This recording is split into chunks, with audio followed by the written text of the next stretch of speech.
The broadcast is now starting. All attendees are in listen-only mode. Hi, everyone. We are going to start this webinar in about 2 minutes.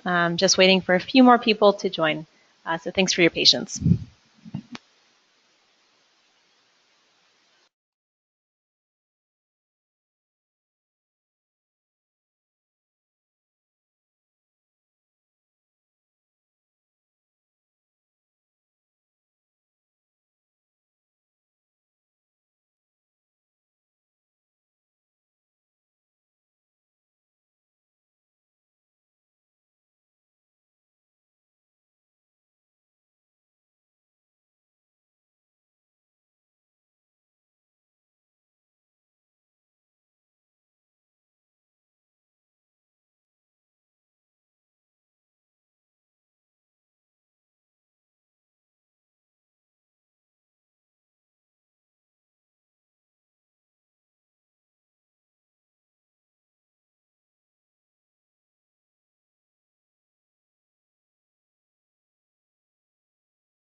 So hi, everyone, and welcome to our webinar around the release of the 2017 State of Forest Carbon Finance Report. Thank you for tuning in. A few housekeeping notes before we begin. This webinar will be recorded and will be available on the landing page for the report on foresttrends.org. It'll probably be up in a few days, so please check back then if you're interested in rewatching or sharing with your colleagues. Also, as for the format of this webinar, hi everyone, my name is Kelly Hamrick. I'm a Senior Associate at Forest Trends Ecosystem Marketplace. I will start by presenting some findings from our latest report, and then David, Mike, and Sylvia will provide insights into their own experiences in the market. So if you have any questions, we should have a bit of time for Q&A at the end of this webinar. So please feel free to write questions in the question box that you should see on your screen, and we'll address them at the end of the webinar.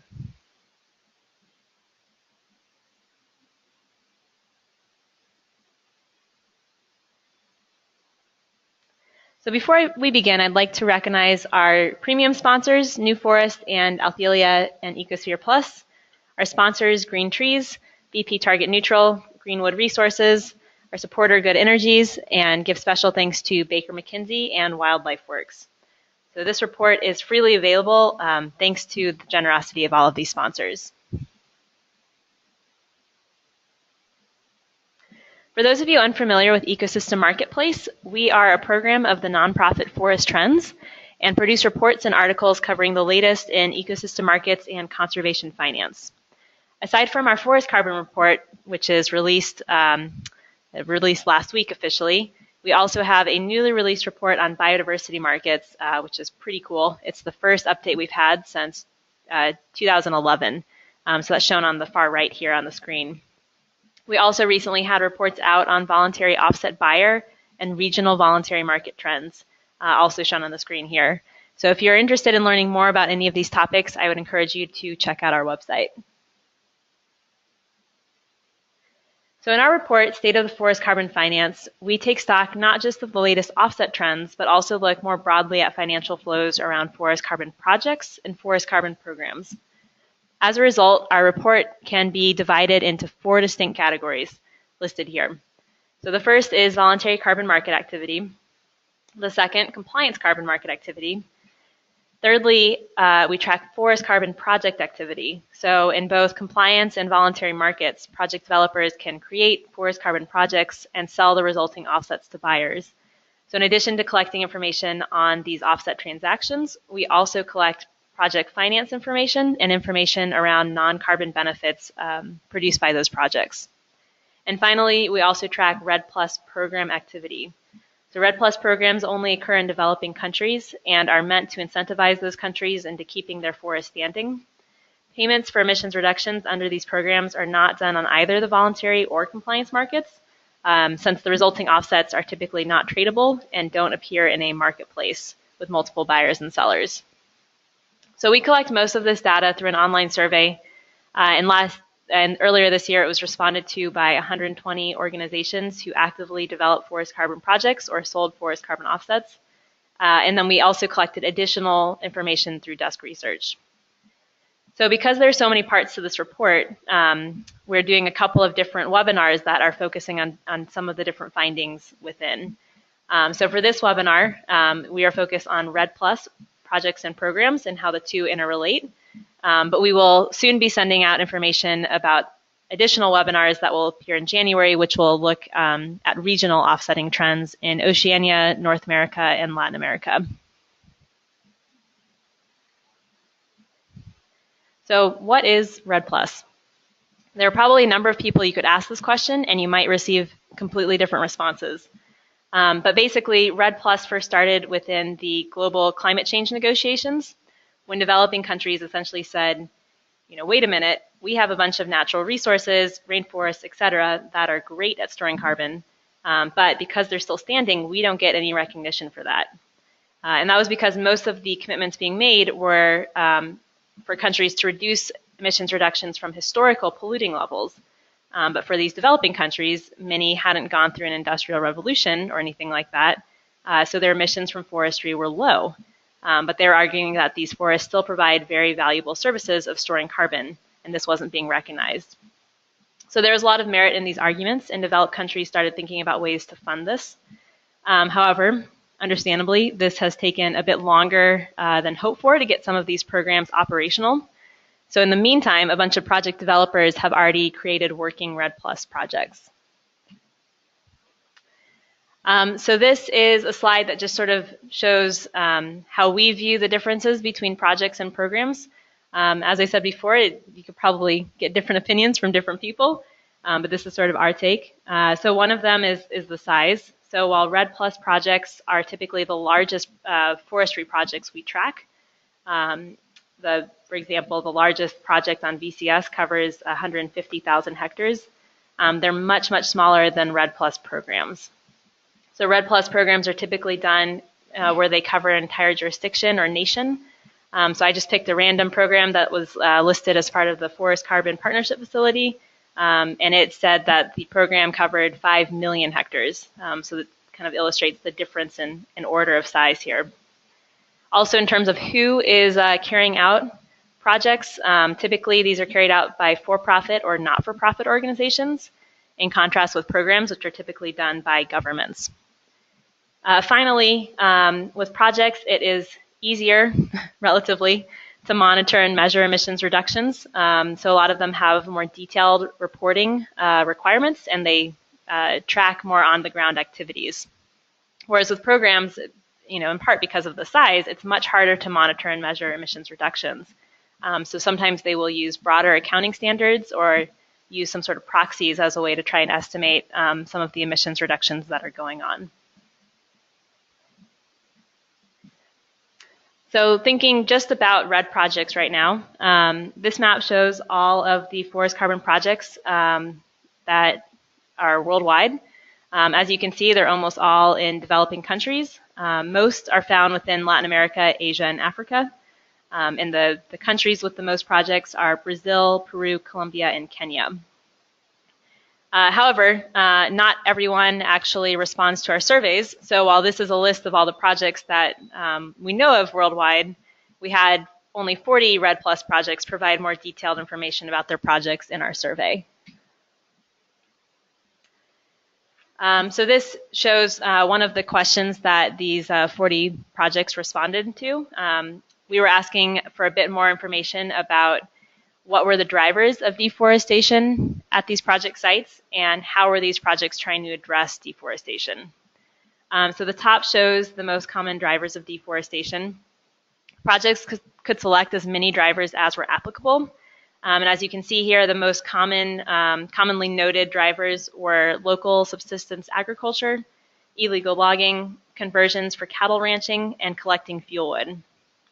On the bottom, it shows the solutions.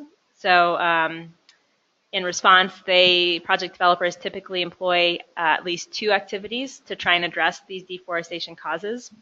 And the 3 most commonly cited activities to avoid deforestation were engaging smallholders in sustainable agriculture, participating in afforestation or reforestation activities, and also trying to make commercial agriculture more sustainable. So despite there being a lot of projects and despite their basically REDD Plus projects, we track the most offsets being sold on the global voluntary markets. However, while it's really big on the voluntary markets, we only know of one compliance, I'm not even sure if you can call it a market, that allows for REDD Plus offsets in it.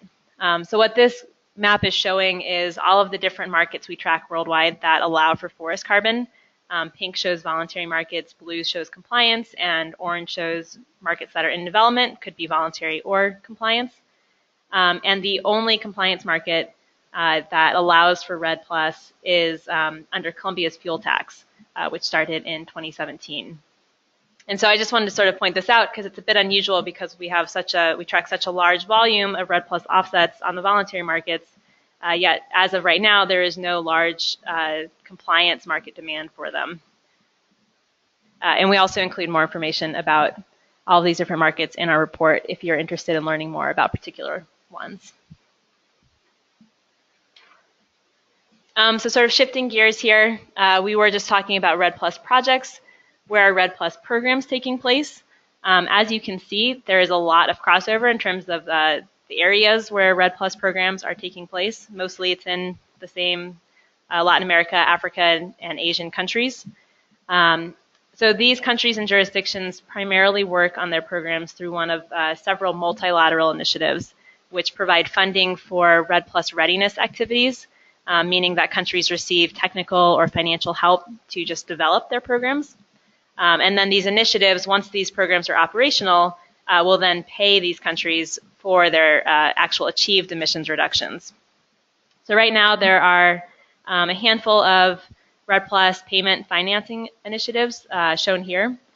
That includes the REDD Early Movers, and the countries that are part of that or receive funding from that are outlined in yellow on this map.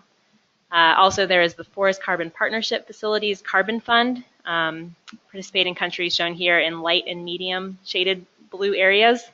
There's also the Biocarbon Fund's Initiative for Sustainable Forest Landscapes, shown with dark blue shaded areas. And also, Norway has several bilateral agreements directly with countries instead of sort of going through one of these funds, which are shown with countries that are outlined in red. So these financing groups have pledged to pay for emissions reductions from REDD Plus programs. However, because most of these REDD Plus programs are still in the early stage, they have not actually dispersed a lot of that money to those countries.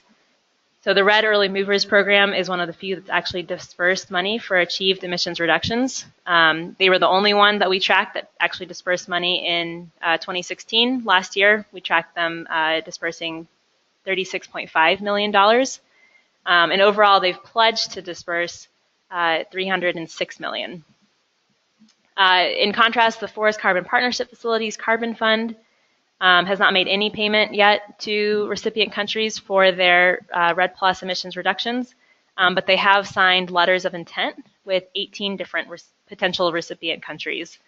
So the furthest countries along right now are Chile, the Democratic Republic of Congo, and Ghana.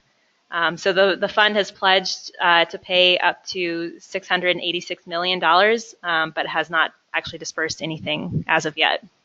Similarly, another World Bank initiative, the Biocarbon Fund Initiative for Sustainable Forest Landscapes, has pledged up to $130 million to current participating countries, but has also dispersed $0 at the moment. And then finally, with Norway's bilateral agreements, most of what they've paid so far has been readiness funding, not payments for performance. So we've tracked only 155 million dispersed out of almost $2 billion pledged. So overall, this is sort of just to say that you can, based on the finance flows, you can kind of tell that many of these programs are still not yet operational. As of this year, donors have pledged almost $3 billion in funding for payments for emissions reductions from REDD Plus programs, but have only dispersed a fraction of that, which is $218 million to actually pay for those achieved emissions reductions. And so then I also just wanted to include this table here. I'm not going to go through it in detail, but I just wanted to note that if you're interested in seeing more specific finance information around pledges and disbursements, please check out Annex 4 of our report. So until now, my presentation has focused on REDD Plus projects and programs separately. And as you've seen, many projects occur in the same countries as programs are being developed in. So historically, this hasn't really been an issue. Most projects have occurred in the absence of active programs. However, several programs are now reaching the point where they are becoming operational. So this begs the question about how project activities will be recognized if they lie within a program. So we call this nesting. So most project developers view nesting as critical for their project's long-term survival. Otherwise, once their government's REDD Plus programs begin, they risk double claiming if they try to sell offsets. So we had 38 REDD Plus project developers respond to our survey question about nesting, which is shown here on this slide.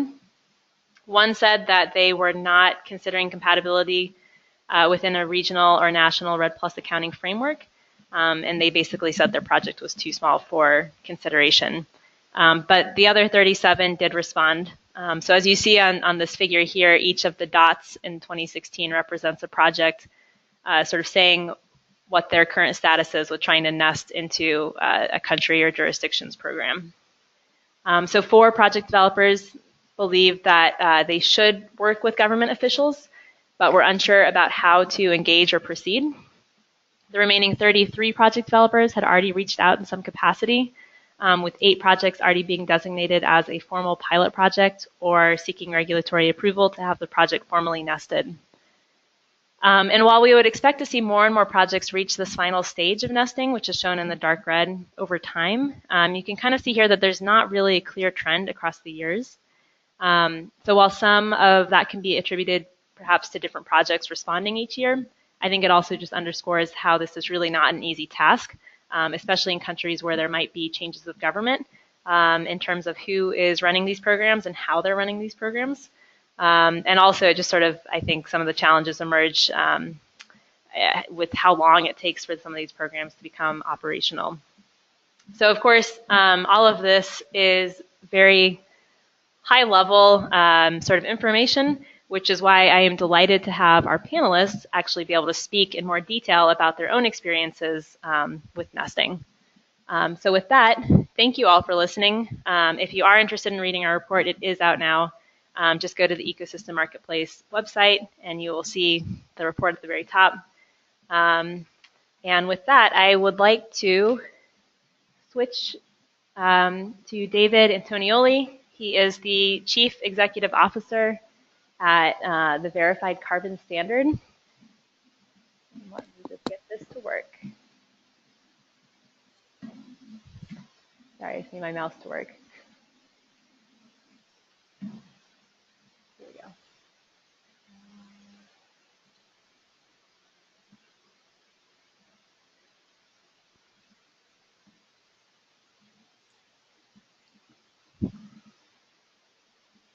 Hi, Kelly. Thank you. Can folks see my screen? Can you see my screen, Kelly? I can. Fantastic. Well, thank you very much, Kelly, for the introduction and for the invitation to speak today. And congratulations on the report. I thought it was a great effort again at getting a lot of really difficult to get information out, presented in a really nice fashion. And what you presented as the summary slides were really helpful. So let me get into this, since seeing as we don't have much time. David Antonioli, I work for the VCS. We develop and manage standards and the related programs that help stakeholders achieve their sustainable development and climate action goals. And we manage a number of standards. The ones in red here are the ones that are really the focus of this discussion.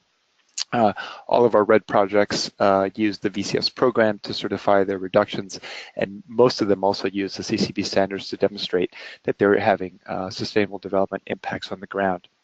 In terms of what I want to talk today, I wanted to focus on the projects and why they matter, some thoughts on nesting and some of the challenges and what we see as a path forward, and then draw some conclusions. I think the first thing that it's important to mention is that there's really a lot of work that undergirds a lot of the work on REDD to date. And you see here a slide showing the number of methodologies that have been developed under the VCS for REDD without the plus, which is really just forest conservation, and the other categories of REDD plus. And there really is a lot of intellectual capacity and rigor behind a lot of this work that's been done. And that's resulted in 148 projects that have been developed and 27 still under development. And again, you'll see the red numbers are pretty impressive, leading to almost 27 million emission reductions that have been retired, which is really about the equivalent of about taking 5.8 million cars off the road or shutting 6.7 coal-fired plants a year. So it's a pretty significant body of work that we've seen underscore a lot of the investment and activity that's taken place under REDD. And I think the important thing to draw here is that these projects are generating action and results on the ground, and there's money being flowed through these projects into communities and forest dwelling folks around the world. And I think there's several major insights and impacts that these projects have had. I think the first one is that these projects have demonstrated success at stopping deforestation by transforming local forest economies. As an example, the Chocodarien project in Colombia has involved the entire community in deciding how any profits from the project will be spent. And these include using the revenue from the first tranche of credits to cover the cost of starting the project, as well as administrative and operating expenses. And they've dedicated that money to initiatives such as forest patrols, creating over 40 full and part-time jobs for managerial positions for specially trained staff, and women occupying most of the top administrative positions, improving healthcare services, sending young people to universities, and strengthening the community, and setting aside some money for emergencies. So this is a great example of resources coming in from a project that's really helping to support and sustain a local community. In Indonesia, the Rimba Raya project provides alternative income streams through capacity building, investments in microfinance, and programs that provide basic necessities. With the revenues from the REDD project, the project has funded a community tree planting program on previously degraded land that will create diversified income opportunities through native cash crops such as natural latex, natural chewing gum, and essential oils. And they've also funded low-maintenance ceramic water filters to every household in the project area, eliminating a chronic health issue and further reducing pressures on the reserve's forests from the daily collection of fuel used for boiling water. So here are just some examples of real stuff on the ground that these projects are generating. Second, projects are ideal for engaging communities and implementing site-specific on-the-ground activities. And I think one of the real values of these projects is that they are delivering money and resources to areas where they are needed. In many ways, this contrasts to policy, where it's very difficult in developing countries to get money and resources to the right spot because there are inefficiencies in government, and because the minute a government has a pot of money, everybody lines up and wants to get a piece of the action. But projects, on the other hand, can deliver these benefits directly to where they are needed. And there's some good examples of how communities are choosing to spend their REDD money. In Kenya, the Chulu Hills project does an RFP, a request for proposals, on a regular basis, and it seeks input from the community as to what kind of projects they plan to undertake with their REDD money. So this is direct money going to the community, and they're running a process and building the community to be able to provide money to those activities that they think are going to help reduce deforestation. In Madagascar, the Makira project, there's a set of community associations that manage the financing for local operations off the back of the REDD credits and the REDD sales from the REDD credits. And that includes activities such as ecological monitoring and surveillance patrols. And again, in that community, they are all involved in deciding how that gets spent. Third, project experience and expertise are really important resources and could provide the building blocks for how governments actually run their program. There's a lot of institutional capacity that has been brought to bear to make sure these projects are successful. And for instance, they've built capacity on the ground for measurement. Here you see a bunch of pictures of folks actually measuring stuff, and this is a real important skill that now people know how to measure soil, how to measure peat swamps on the bottom left, and how to track specific areas of the forest from one map to the other. So it's really important, and this has really built a lot of capacity that's going to be necessary to be able to monitor forests at a larger scale. Second, they've implemented, as I mentioned before, they've done activities on the ground. They've provided important livelihoods and benefits for the communities and jobs for people to be able to sustain themselves and to sustain the community and to protect the forest. And again, we often think about these projects as protecting forests, but really what they're doing is helping to transform the local economy to be able to deliver the impacts that a protected forest provides. And then finally, the projects are being able to provide a lot of skills and expertise in respect of auditing, which again will be really important for the long-term success of REDD. So what we're seeing is that national governments are realizing that REDD programs can't necessarily be a full top-down effort, and that MRV may be more effective as a decentralized system that supports lower-level actors such as projects. Obviously, the private sector needs to be engaged, and we need to continue to support the existing commitment to communities that have been stopping deforestation up to date.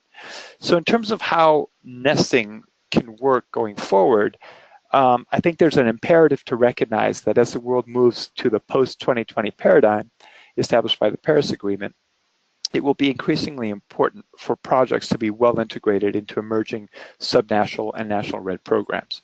The proper nesting of these projects will support national objectives and incentivize much needed private sector investment and engagement in REDD+. But this does present a fundamental challenge. And it really comes down to recognizing that deforestation does not occur evenly across a landscape. It means that one needs to dedicate attention and resources to places where deforestation is occurring probably at a higher rate. So to the extent that projects are involved in the long-term vision of delivering REDD+, which again we think is one of the effective ways of doing so, it will mean recognizing that projects may be in areas that are facing higher deforestation than the rest of the jurisdiction. And that, of course, gets us to the thorny issue of how to reconcile different baselines, because there's really a few options. On the one hand, one could require everybody to use the jurisdictional baseline, which generally, or up to now, has been a deforestation rate that's been set out across an entire jurisdiction. But it would disincentivize project activities, because projects using an averaged out baseline will not be able to generate the revenues to be able to attack deforestation where it's happening. Or one could also create space in a jurisdictional baseline for projects with differentiated baselines. Now, in some cases, projects may need to take a haircut on what they would otherwise have done, but this, in many cases, ends up being a negotiation about how this all happens. So at VCS, we're working bottom up with leading countries on an individual basis facing these immediate challenges, because they've got projects and they're trying to develop their programs and trying to create workable, flexible, nested frameworks to align existing projects with national programs, while maintaining the level of accounting rigor needed to underpin credible market mechanisms for REDD+. I think one of the best examples of this is the Maindombe project in the DRC, and we've got Mike on the line. I'm sure he'll tell us all the details. I won't go into all the good work that they're doing, but suffice it to say that it's been, from our vantage point, really an unprecedented coordination between Wildlife Works Carbon and the DRC government to ensure that they are able to nest that individual project activity with a government effort. And we'll hear from Mike about how that's going. But I think the level of coordination and interest by both parties to work together has been one of the shining examples of how we can move this forward. And we're seeing in other countries that the governments have started to clarify what will be recognized from projects. As you pointed out, Kelly, in your slide, there's a number of projects now recognizing that. I think governments, as they start to wrap their heads around what they're going to require around nesting, are starting to reach out to projects, and those discussions are ongoing. And that's very kind of an exciting time right now in the nesting discussions. And again, I think ultimately there's a balance to be struck between, what would purely be a technical solution, which would be more along the lines of relying on spatially explicit baselines, and more negotiated solutions, which would rely on discussions and agreement between government and project developers. And as part of that, we're considering at VCS what additional guidance or rules will be needed to encourage effective nesting and alignment of projects with national level baselines and NDC-related REDD+ strategies. In terms of conclusions, I think ultimately we need resilient solutions to REDD, which allow for a diversity of solutions. In some cases, government policy will carry the day. There are countries, that have sophisticated government bureaucracies and institutions where the policy can actually play a role and really help to stop deforestation. But in other countries, that may not be the case, and maybe projects will need to play a very important role. We are at an early stage of figuring out how to protect forests at scale, and we think that we need to enable as many solutions as possible. As long as everything adds up, the accounting is rigorous, and atmospheric integrity is maintained, we shouldn't predetermine what specific solution ought to work in any one country. It's a sovereign decision, and countries ought to be able to choose from a menu of options that better suits their needs. And hopefully, successfully implement the nested model that is attractive to both governments and private sector finance could help establish a global construct for compliance crediting of REDD, which would help demonstrate that we can protect forests by relying on emerging market mechanisms such as CORSIA, regional carbon markets, and ITMOs under the UNFCCC. Thank you. And I'll pass it back to you, Kelly, or can you do that? Okay. Thank you. Let me share my screen.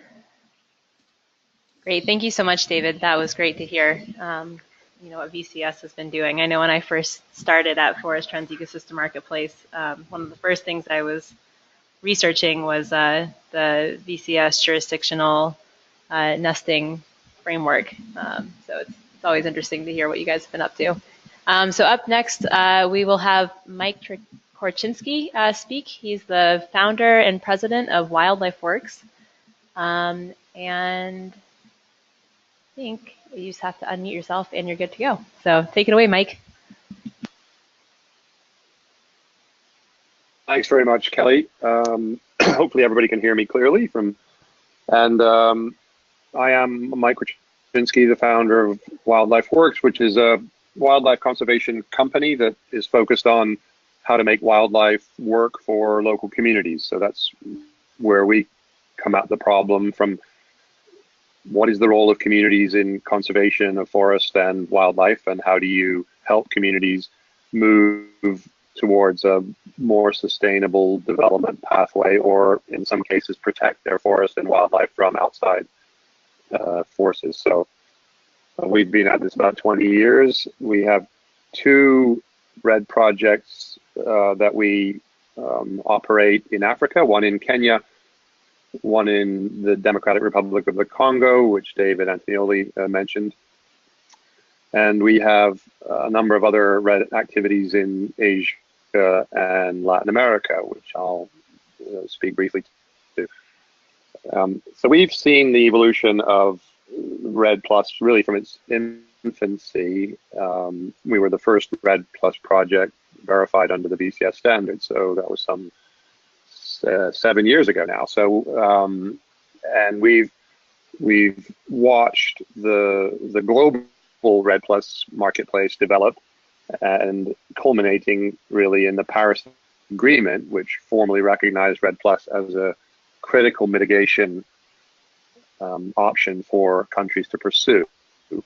And so we, along the way, have been keeping a close eye on how REDD+ can scale from the level of project activity that we perform to the level of forests at the subnational, state, province, or national level.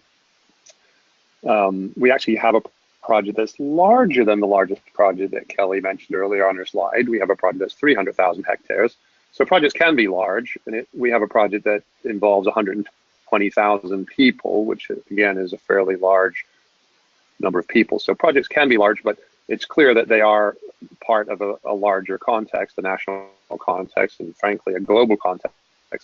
So we've been very interested in how you make that move from REDD projects where, has been mentioned, the measurement activities are much more precise or capable of being much more precise. The interventions are much more specific with regard to the drivers of deforestation that are active in that very local environment. And the financing is more finite. And how do you go from that environment to an environment where you have a wider range of drivers, typically at a national level? You have a much broader set of interventions required to address those drivers, and you have a much larger scale of financing required.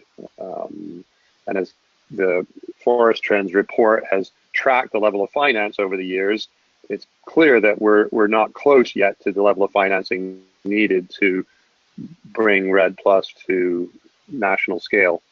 But we do see a lot of momentum in the marketplace. We see a lot of new corporate interest. Really, we deal mostly with corporates. That's who the private sector project developers of REDD deal with. And we see new sectors of industry getting interested in REDD Plus, whether it be the airline industry, as was mentioned previously, or whether it be fossil fuel, oil and gas organizations that are trying to figure out how to mitigate their impact on the planet. And so that momentum is definitely building. I think 2017's report will be even more interesting, perhaps, for progress and momentum than the 2016 report. I'm going to switch now a little bit and talk about, well, how do we actually nest? What does that process look like around the world where we're talking to various governments? One of the things that has been discussed is this issue of how you ensure that the accounting is clear. And I think the first thing we would all agree is that the one fact that we have to all get clear on is the global performance in reducing emissions. So this is, our challenge in climate is all about reducing emissions against the baseline. The Paris Agreement allowed for quite a wide definition of baseline from countries around the world. So it's even at that level, at the UN level, there is a lot of variation. But in REDD Plus, it's all about reducing emissions against a baseline of emissions that were typically, for the most part, historical. So there are a couple of countries that submitted to the UN based on a business as usual case where they're projecting emissions into the future and then hoping to be able to count emission reductions against that projected business as usual case. But the great majority of countries active in REDD Plus presented a historical baseline. So this is a total number of emissions coming from their forest sector, forest reference emission level, if you like, that they were going to measure their performance against. And those are the places that we work. We work in places that either have or are working towards a national forest reference emission level that they can then track their progress against. And so projects had a similar variety of ways to track baselines historically, but now they all have to come into to fit within. Just hear the ding. I'm not sure what that was for, Kelly. They have to come into the same standard that's being used for tracking the baseline at the national level. So in the case of Mayandombe, which was mentioned, is probably the easiest one for us to talk about. We have projects in Kenya that are not yet nested because the Kenyan government has not yet established a national reference level. And then we have a project in Mayandombe in the DRC where the national government has established a national reference level but has also determined that they're going to make progress at a subnational level. The DRC has 150 million hectares of forest, the second largest tropical forest estate on Earth after the Amazon in Brazil. And it's a very large estate to consider implementation of REDD Plus in one fell swoop. So they've decided to go at it from a provincial standpoint. And the first province in their activity is Mayandombe, which is a province of 13 million hectares, so 30 million acres. The forest alone in that province is 9 million hectares. It's gone very quiet. I hope you're still hearing me. The Mayandambe program is a province that surrounds our project, and the nesting there, the nesting approach that we've taken there is an approach of allocation of the reference level. So as David mentioned, threat levels in different parts of the province are greatly varied. So our project sits right at the frontier of the forest, closest to Kinshasa, which is the capital city of the DRC, and there are about 12 million people who are in Kinshasa and who represent the threat to the edge of the forest. But the 9 million hectares of forest extends deep into the interior of the forest, where the threat levels are much lower. So again, the process of developing a reference level that's appropriate for a project is a process of negotiation with the regional government, looking at a threat map, looking at where threats likely to come from for the forest in the future, and deciding what share of the reference level, the national reference level, or in our case, the provincial reference level, would be appropriate for our project. And that negotiation took about, 3 or 4 months, and then had to be approved by all the other stakeholders within the larger program. So we had a large consultation process, a lengthy consultation process, to ensure that the other stakeholders felt that allocation was fair.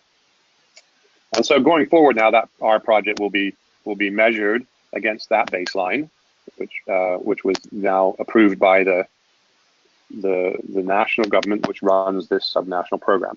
And the MRV for our project will now be conducted at a subnational level. But the agreement we have with the national government, who will do that monitoring, is that they must monitor accurately enough within the scope of our project area, within the boundaries of our project area, that our performance in emission reduction can be measured independently of the performance of the province as a whole. And again, that's not much of a burden on most national and subnational programs, because they inherently have done their baseline work in a spatially explicit way. And so for them to divide the baselines in a spatially explicit way, and then for them to conduct MRV is always done in a spatially explicit way. You have to measure emissions actually using satellite imagery or some other technique physically in the space that they occur. So that's not a big burden on the program as it happens. And then we'll get allocated our performance in provincial emission reductions. So the upside for us is, now that we are part of that program, it took a lot of effort on our part to figure out the technical and administrative integration. But now that we are integrated into that program, we have available to us a new market, essentially, which is the emerging compliance market in a post-Paris Agreement world. So there's also great upside for us as a private developer in participating in those programs. Briefly, I'll just talk about the other places we operate, and what we're doing there. The model that is emerging under the UN is a model that countries can use, is what they call incentive allocation. So you'll see reference to that, rather than allocation of reference level or sub-reference level. You may hear the term incentive allocation. And it's just a way of essentially viewing the national reference level as a pie that can be used, the maximum pie that can be used to incentivize performance in reducing emissions around the country. And the incentive allocation approach that is taken by any given country will depend on the specific context. So in some countries, for example, let's say gas emissions to a very large degree in the forest sector, the national government may hold on to the reference level and use policy and other regulatory and enforcement frameworks to reduce emissions. In a country like Cambodia, where the threat levels are relatively similar across the country, there isn't great amounts of forest left. So it's not terribly important to distinguish between one forest and another in terms of threat level. An average allocation process across the jurisdiction or across the country might work just fine. But in a country like the DRC or in Brazil, where you have vastly different threat levels at the edges of forest and in the center of forest, using a more intelligent threat-based approach is really important. So again, this idea of incentive allocation is emerging as the way forward, and we encourage national governments and project developers to get together as quickly as possible and work on those incentive allocation models sooner rather than later to avoid any future conflict. And then after you've done that allocation process, the accounting becomes very simple. The avoidance of double counting really relies on a registry where people can track credits through their life. The VCS and others have had registries for nearly a decade, over a decade now. And so that is not a terribly difficult problem to solve. So we do see that nesting is the way to go. We are incredibly supportive of it. We do think it's going to accelerate progress of REDD+, and we do think it's going to help national governments achieve performance sooner rather than later in their national programs. And for that, I will leave it there. Thank you so much, Mike. It was interesting to hear about incentive allocation. That's a new vocabulary word I now have to use in the future. So Wildlife Works is sort of an example of where nesting has really progressed quite far along in the DRC. But now I want to have Sylvia Gomez-Caviglia, who's the Vice President and founder of Greenox NGO, talk a little bit about her experiences, where the nesting process isn't maybe as quite far along. So let me just change presenters.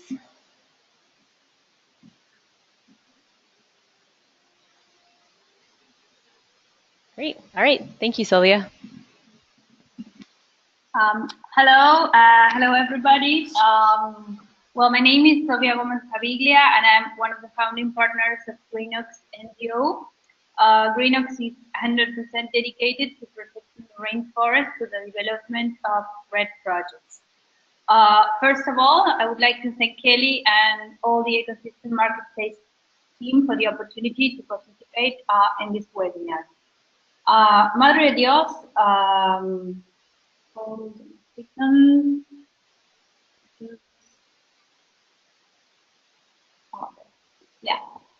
Madre de Dios is the first REDD project that was developed in Peru, the first to obtain CCP goals in Peru as early as 2009, and the second worldwide, so we can definitely say that it is a pioneering project. As a pioneering project, we have faced many challenges. In fact, when we started working with REDD project, it seemed like mission impossible. So our main challenge was to find out how to transform this into mission possible. Nesting in Peru today seems also mission impossible. So I would like to make a bit of history to show that although some things seem impossible, they can finally turn out to be a success. When we started working in REDD projects, there was a lot of uncertainty, intangibility, mistrust.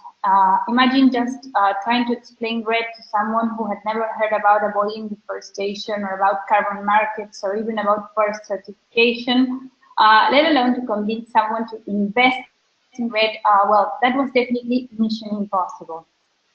There were no methodologies, no modulations, nobody experienced to work with, and I could go on and on talking about the many challenges that we faced. From international framework, there were no more promising. It was no more promising. Europe did not accept forestry within the CDM, let alone REDD. Buyers did not know that REDD carbon credits existed or were about to exist, and to make things even worse, the Amazonia was only associated to Brazil. So what did we do? We started promoting REDD, promoting Peru, and spent hours talking to buyers about the unquestionable additionality, exceptional co-benefits, in summary, the advantages of compensating with a REDD project. Unfortunately, everything went exceptionally well. But now we are facing nesting, and it is like starting once again at point zero in many issues. When we reviewed the last state of the Forest Carbon Finance 217 report, we had a couple of choices in reference to the future of nesting projects, and I wrote clearly commenting that from our point of view, the issue is far more complex one that not knowing how to approach the government or work with the government towards nesting. Specifically in the case of Peru, where we are working, the Peruvian government has developed a new reference level for the Amazonia, and all REDD projects located in the Peruvian Amazon will be affected by this new reference level. The problem derives from the fact that said reference level for Amazonia in Peru has generated extremely low results when compared to the mitigation results of all projects that have been approved under the BCS standard and CCD standard and registered. We have no doubt that the BCS has made a very stringent, thorough, serious, and conscientious work when approving methodologies for REDD, and afterwards when approving each of the REDD projects. All projects have undergone multiple audits. For example, in the case of Madre de Dios, we have been verifying every year since its approval, and that would mean 8 consecutive vintages. Therefore, all project developers are very concerned to hear that now the government of Peru has developed this new reference level, which completely undermines all the work that has been done for the last years and simply asks us to manage a project using the reference level. We are absolutely convinced that the approach that the BCS and the project developers have taken so far is totally correct. And we would understand, for example, a 10%, a 20%, even 30% difference with the work developed by the government. But in most cases, we are speaking of results which are 10 times lower than the ones obtained under the BCS standard. And definitely would not see a way to make both things compatible. And now it seems that we are facing like one mission impossible that not even Tom Cruise could achieve. So, the government of Peru has recently discussed this huge gap during a presentation at COP23, and they said that the gap is due to the use of different reference periods, start dates, deforestation drivers, among others. Just to put an example, in the case of Maldives region, deforestation was almost non-existent until the construction of the Interoceanic Highway. The highway was finished in 2009, and it has definitely caused dramatic impact in deforestation. The new reference level does not consider the highway because it is based on a historic rate from an earlier reference period. And the consequence is obvious. It does not reflect reality, and everybody is conscious of that, the project developers, the institutions, and even the government itself. If we follow the government approach, it would seem that everything that we have been reading so far, every data that has been published, those like 48 football fields that are being deforested per minute, or just some sort of misunderstanding, and the Amazon is really not at risk. So we are extremely worried to know which reason will be given to the market, to buyers, to project developers, to stakeholders that benefit from the projects to explain why a REDD project approved by the BCS, by the CCD, registered in market, which has been mitigating, for example, 1 million tons of CO2 per year, suddenly starts to mitigate 9,000 tons in the same period of time. How will the image of REDD could be preserved in this context? Not to mention the failure of projects that will surely not be able to continue to comply with monitoring, social plans, etc. And last but not least, it would be important to consider the image of REDD and the carbon markets if projects start to fail. On the other hand, it is absolutely clear and recognized by the government of Peru that REDD cannot go on without the help of private projects. The government does not have the resources to combat deforestation, so some type of compromise is expected. Meanwhile, the result is that everything stays in like a species of standby. It is very difficult for developers to continue to develop new projects when there's so great instability. And the result of all this is that deforestation continues to grow and we are all losing. In summary, and in the case of Peru, and I know that the same is happening in other countries, nesting is a very complex issue, and it does not depend on the will of the developers and the governments to align themselves. Our aim as project developers from now on is to work together with other project developers, other institutions, the government of Peru, to make nesting a mission possible, and most of all, a successful one. We questioned about how we will explain things to the market, to project developers, to buyers, but the main question we need to ask ourselves is how we will explain our failure to combat deforestation to the future of the generation. Thank you.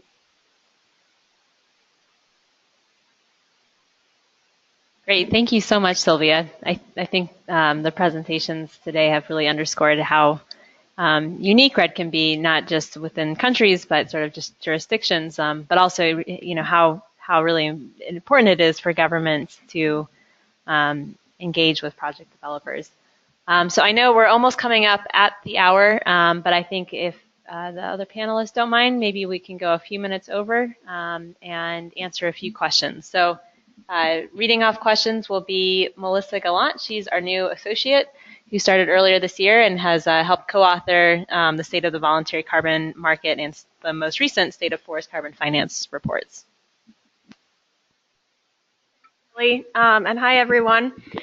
So we've got a couple questions coming in here, and of course, if you in the audience have more questions, then just write them into our the question box, and we'll do our best to address them here. So the first question is for you, Kelly. It says, I'm wondering why multilateral funding from the UN REDD program wasn't considered. Does it have to do with traditionally focusing on REDD plus readiness support? Yes, so I guess just to have a brief note about our methodology, in our report we only focus on payments for emissions reductions that have been achieved by REDD plus programs. So while we used to have a different program at Forest Trends that would track REDD plus readiness funding, we don't, just for the purposes of this report, just because we're trying to keep the report from going over 100 pages long every year.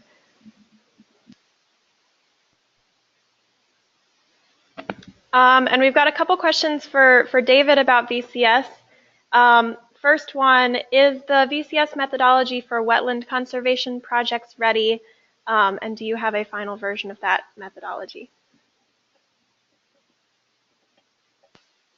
You want to maybe shoot a couple questions and I can take them as we go? Sure. So the second question is more about REDD.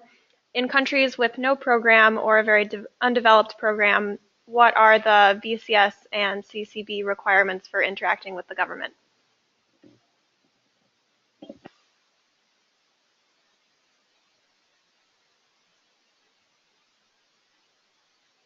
Thank you. So on the second question, some of the methodologies are, indicate that there's we encourage projects to line up with the national government, but this is actually a requirement that we're thinking of including as a programmatic requirement across the board. So we're kind of currently in the process of determining where what we might require in terms of projects requiring them to line up with government efforts or government programs. In terms of the first question about methodologies, I'm looking at what's. You should have a look at the website. I'm looking at the most recent. I think it was the wetlands methodology. It's under second assessment, and it's the revision to, I believe, VM 007.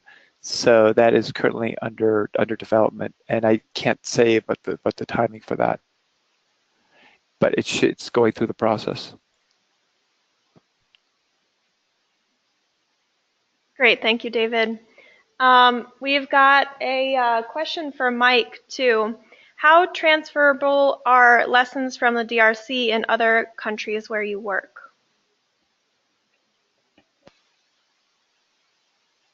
Very transferable, I think. I mean, again, each country is going to have its own context, but most countries in the developing world have complex drivers of deforestation. I would say the simplistic ones like Costa Rica and Guyana are probably the exception rather than the rule.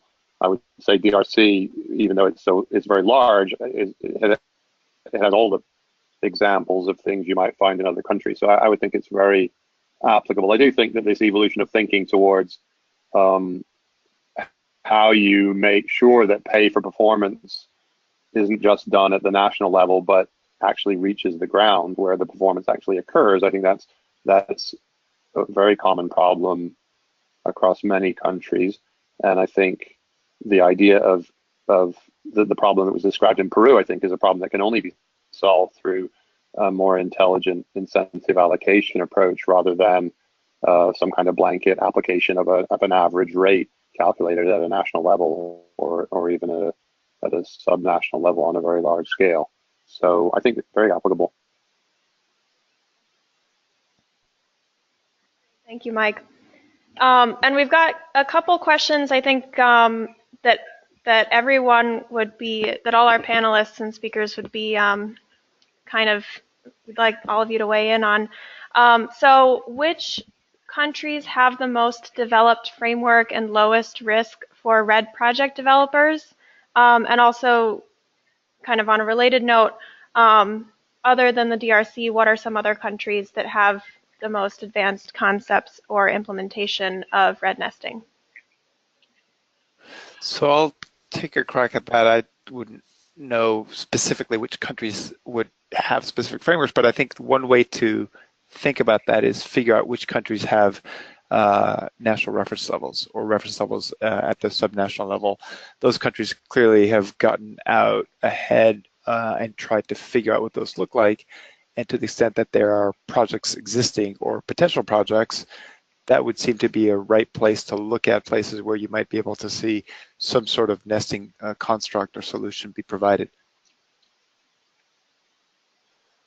Yeah, this is Mike. I would say two thoughts. One, so there are two challenges when you go from a project to a program level. The first challenge is to get your target for performance, your incentive allocation or your sub-reference level agreed.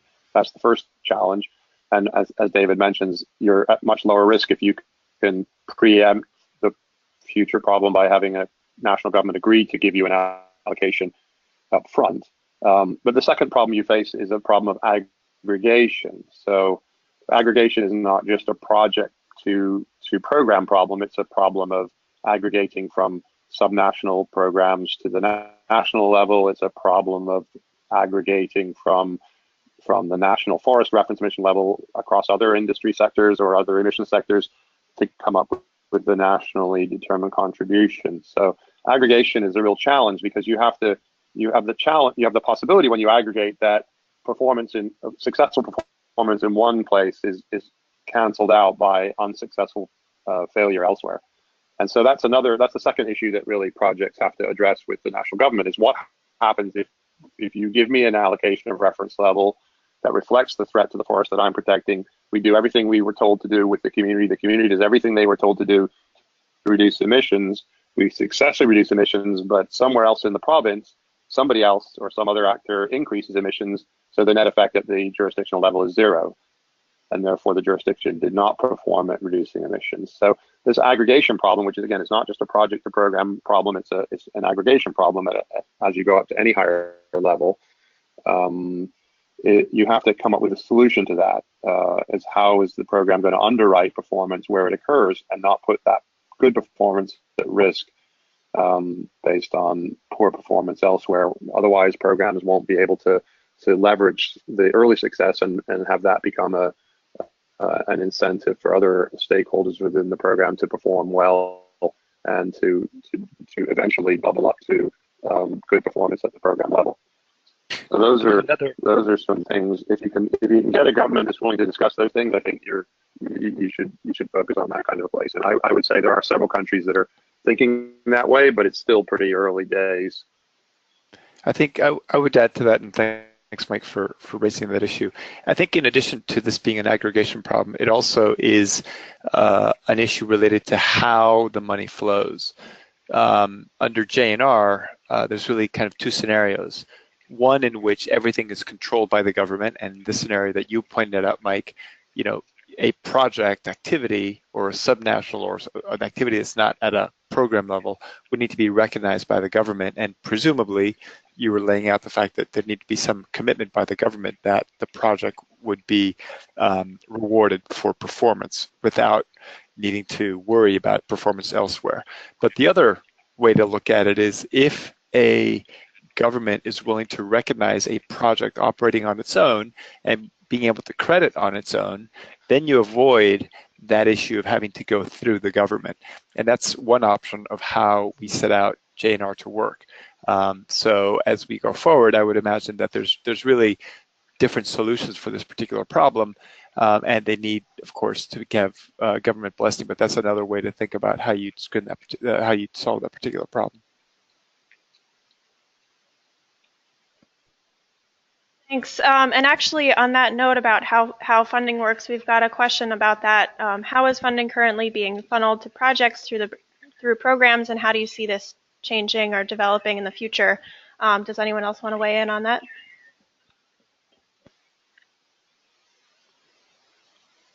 I mean, I can talk about it in the DRC. It's still somewhat emergent, you know, so it hasn't been completely agreed. The ERPA has not been signed yet, but the question, as David mentioned, the question is, can you split payment so that performing stakeholders at a lower level projects, if you want to call them that, can get paid directly versus and for their performance, and then the national government will get paid for the balance of performance around the province. So that's one option, is that there's direct payment made where the performance occurs. The other option that's been discussed is all payments go through the national program and then are handed out by the national program based on the benefit sharing plan that was approved for the national or subnational program. You know, both are likely to be active in different countries. Some countries will be more comfortable with direct payment to projects. Some countries will be less comfortable with it. Some project developers will be less comfortable getting their money from governments.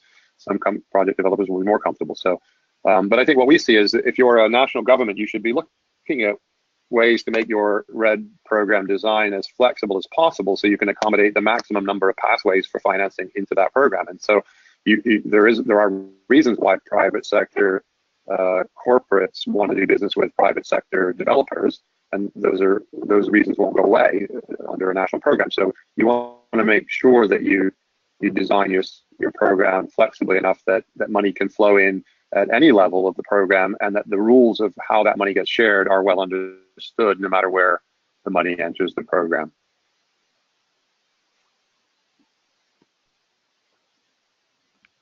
Great, thank you. And then we've got a question for Sylvia here. What was the biggest challenge to demonstrate additionality in your Amazon project? One of the main challenges that we had is that we started very early. As I mentioned, we were one of the first projects worldwide, and there were no BCS methodologies. We just, created a modulation. We had to take, for example, the additionality parameters from other types of projects. So it was very interesting times. And in the case of our project, additionality was quite clear because of the construction of the Interoceanic Highway. That, as I mentioned, it changed dramatically what was deforestation in Peru. Madre de Dios was a region which was practically untouched, and after the construction of the Interoceanic Highway, that really changed a lot from not only from deforestation but also from social point of view, from lots of different aspects. And one of the things that of the ways in which we demonstrated additionality at that point when the Interoceanic Highway was not yet finished was to visit Brazil. We are in the border between Brazil, Peru, and Bolivia, and we just crossed over the border with the verifiers, and we could see that it was like before and afterwards the construction of the highway. So that was, when we verified CCB. When we did the BCS verification, it was much more easier because the Interoceanic Highway was already completed, and well, the effects just could be seen.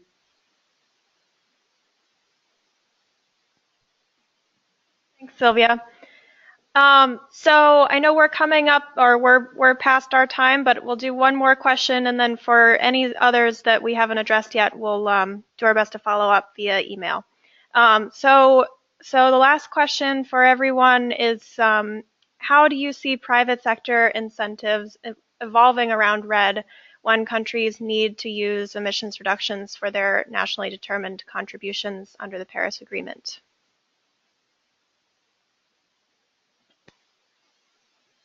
I'll take our first crack at that. I think this is something that will affect all emission reductions, and I think the question refers to the idea that as countries need to, since all countries now have a target, that they will be, at least initially, reluctant to export any credits because they want to make sure that they're using them for themselves. They may not know how far away from their target they really are, and in the first instance, they'd also will be reluctant to let go or let the low-cost emission reductions be exported. And I think all that applies, and my guess is that there may be a bit of a concern or maybe even a hoarding of emission reductions at the beginning. Over time, though, I think countries will figure out how to treat this stuff. So, a country will recognize that, yeah, I may want to use these emission reductions for my own NDC, but there's all sorts of benefits I derive from enabling foreign direct investment in a particular sector. And maybe I tax it, or maybe I put a minimum price like China did under the CDM, or maybe I limit the number of credits that can go elsewhere. I think that there will be a solution that we haven't yet figured out, but countries will start to realize that there are benefits to enabling projects, and they will just need to develop ways of addressing and treating the products of those projects, if you will, so that they can be comfortable and you would allow projects to move forward. Some countries may not get there and some will, but I think over time we'll see a suite of different solutions that countries will develop to treat the exported credits in a way that allows them to generate the income and the investment, but also allows them to address and meet their NDCs. I'll take another crack really quickly. For those of you that are not so familiar with the Paris Agreement, the way that countries, this NDC thing that we're talking about stands for nationally determined contribution, and it's the commitment that countries made to the UN to achieve performance in climate mitigation under the Paris Agreement. And then for developing countries, most of them were allowed to they weren't allowed to have their targets specified either as unconditional performance or conditional performance. And unconditional meant that they were going to find the financing within their own economy to achieve that level of performance. So a domestic program, for example, like Colombia's carbon tax would count as a way of implementing an unconditional performance target. Conditional was that they were going to have to find the financing elsewhere. So most developing countries, especially the forest countries, are LDCs, or least developed countries, and many of them don't have the financing capacity within their own economy. So there are a great number of them that really focused on conditional performance under the NDC, and that requires that the payment is going to come from outside the country. But as David mentioned, the carbon accounting requires that it can only be counted once. So the idea of a conditional NDC that the UN created and encouraged these countries to put forward targets requires that somebody outside that country is willing to pay for that performance but the performance is going to stay in the country and be counted against that country's NDC target. So that's an interesting, so a voluntary market works quite well in that regard. If people aren't under compliance obligation that are buying these credits or paying for these credits to be retired. But in a compliance world where a company actually wants to buy a credit and be able to count it against a performance obligation it has in some other country, then clearly that's not going to work to support a developing country's conditional NDC target. So then you're moving on into the realm of what's called ITMO, an internationally transferable mitigation outcome, which is a UN mechanism under the Paris Agreement for how two countries can trade emission reductions.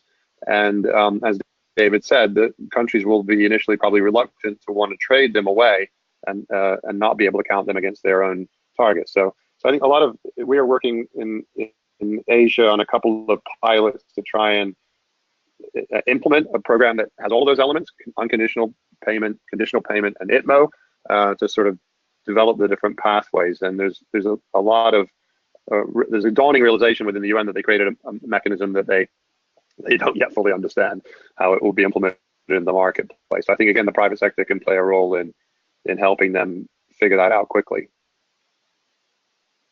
I can just talk a bit about what is being discussed in Peru. And the thing is that the government, as I mentioned in my presentation, needs the support from private projects because it does not have the capacity to stop deforestation. So one of the things that are being discussed is, well, how will those credits that are being generated by projects now and that the government expects more of them to come with the national reference level, how will those credits will receive payment, and in the end, how will those projects go on living? So one of the things that had been discussed is more or less what David mentioned, that the two options will be possible. You can be paid by the government, which in time will receive payment from other governments, and those will go to the NDC, but also private projects could have the option to sell their own credits to, for example, some of the buyers that they are already selling right now, or new ones that can appear. So that's what being discussed, and the solution that is being found, that has been found right till this moment to be able to go along with all the projects that are being implemented right now.